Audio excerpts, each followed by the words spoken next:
Pakistani drone হামলায় কাঁপল মোদির গুজরাট। ভারতের ক্ষেপণাস্ত্র হামলার জবাবে পাল্টা হামলা শুরু করেছে পাকিস্তান।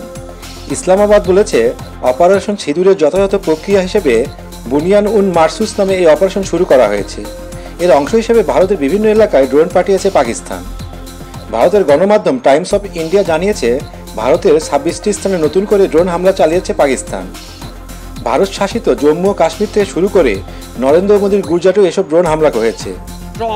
ভারত শাসিত কাশ্মীর, উধমপুর এবং পাঞ্জাবের পাঠানকোট এলাকায় বিস্ফোরণের শব্দ শোনা গেছে। এসব এলাকায় ভারতের প্রতিরক্ষা স্থাপনা রয়েছে, যেগুলো ধ্বংসের দাবি করেছে পাকিস্তান। পাকিস্তানের সেনাবাহিনীর দাবি, ভারতের অত্যাধুনিক S-400 প্রতিরক্ষা ব্যবস্থা ধ্বংস করা হয়েছে, তবে এই দাবি অস্বীকার করেছে ভারত। এছাড়া ভারতের ক্ষমতাসীন বিজেপি সহ দেশটির অনেক ওয়েবসাইটে সাইবার হামলা চালানো হয়েছে।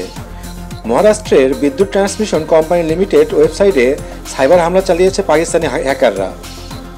বিদ্যুৎ মিটার সম্পর্কিত তথ্য ওয়েবসাইটে থাকা বিভিন্ন তথ্য মুছে দেওয়া হয়েছে। মহারাষ্ট্রের কিছু এলাকা বিদ্যুৎ বিচ্ছিন্ন হয়ে পড়েছে বলে উল্লেখ করা হয়েছে জিও টিভির প্রতিবেদনে।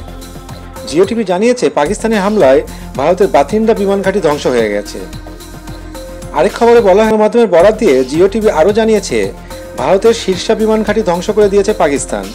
এছাড়া রাজৌরিতে ভারতীয় সামরিক গোয়েন্দা প্রশিক্ষণ কেন্দ্র ধ্বংসের দাবি করেছে ইসলামাবাদ। এর আগে ইসলামাবাদ দাবি করে, রাওয়ালপিন্ডি, চাকওয়াল এবং শেরকোটে বিমান ঘাঁটিতে হামলা চালিয়েছে ভারত। দেশটির দাবি, এসব হামলা প্রতিহত করা হয়েছে এবং কোনো বিমানের ক্ষয়ক্ষতি হয়নি।